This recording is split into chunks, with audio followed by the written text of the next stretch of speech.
జిల్లాలో ఇసుక పేరుతో ఏదేదో జరిగిపోతోందని అంటున్నారు. శాన్ పాలిటిక్స్ సలసల కాగుతున్నాయి. బీఆర్ఎస్ హయాంలో చక్రం తిప్పిన వారే ఇప్పుడు కూడా హవా నడిపిస్తున్నారన్న ఆరోపణలున్నాయి. భద్రాచలం పినపాకలో మాఫియా చెలరేగిపోతోందని అంటున్నారు. ఇసుక ర్యాంపుల పేరుతో అసలు అక్కడ ఏం జరుగుతోంది? బీఆర్ఎస్ హయాంలో హవా నడిపిన శాన్ మాఫియానే ప్రస్తుత కాంగ్రెస్ పాలనలోనూ చక్రం తిప్పుతోందా? కారు దిగి కాంగ్రెస్లో చేరిన ఎమ్మెల్యే కనుసన్నలలోనే ఇసుక దందా సాగుతోందా? దీనిపై మాజీ శాసనసభ్యుడు టీపీసీసీకి ఫిర్యాదు చేశారా? ఇంతకీ ఎవరా నేతలు, ఏ నియోజకవర్గం? Watch this inside story.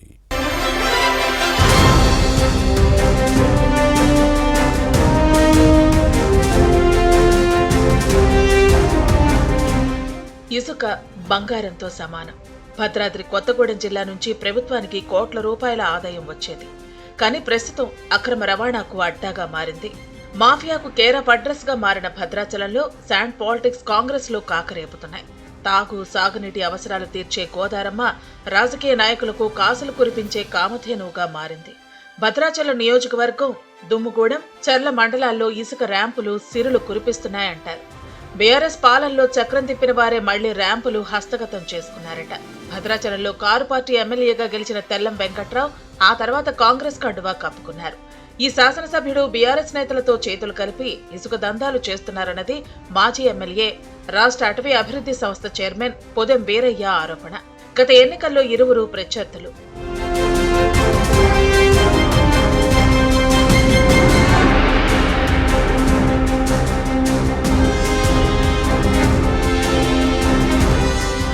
ప్రభుత్వం మారినా ఇసుక మాఫియా ఆగడాలు మాత్రం కొనసాగుతూనే ఉన్నాయి.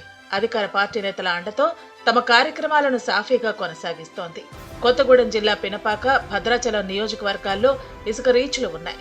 బీఆర్ఎస్ పాలనలో అప్పటి పినపాక ఎమ్మెల్యే రేగా కాంతారావు ఇసుక ర్యాంపుల్లో కోట్లు దోచుకున్నారని ప్రస్తుత కాంగ్రెస్ ఎమ్మెల్యే పాయం వెంకటేశ్వర్లు గతంలో ఆరోపించిన విషయాన్ని గుర్తుపెట్టుకోవాలి. ఇప్పుడు రేగా అనుచరులే చక్రం తిప్పుతున్నారట.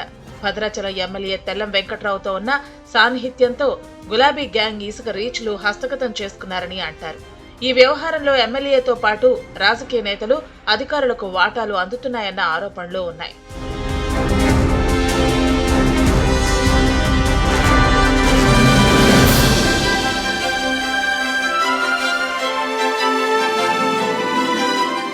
గత ప్రభుత్వంలో ఇసుక ర్యాంపుల్లో చక్రం తిప్పిన ఓ వ్యక్తి మెజార్టీ రీచ్లు తమకు అనుసరణలో నడిచేలా అనుమతులు తీసుకున్నారని అంటారు. ఎమ్మెల్యే తెల్లం వెంకట్రావు తీరుపై కాంగ్రెస్ నేతలు తీవ్ర అసంతృప్తి వ్యక్తం చేస్తున్నారు. గత ప్రభుత్వంలో అవినీతిపై పోరాటం చేసి అధికారంలోకి వచ్చిన హస్తం పార్టీ అదే ఇసుక దందాలు అంతకు మించి అన్నట్లుగా సాగించడం విమర్శలకు తావిస్తోంది.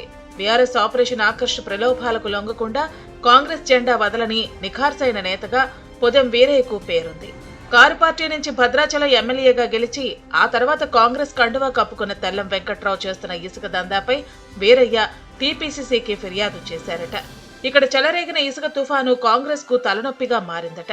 ఈ పంచాయతీని హస్తం పార్టీ ఎలా పరిష్కరిస్తుందో చూడాలి.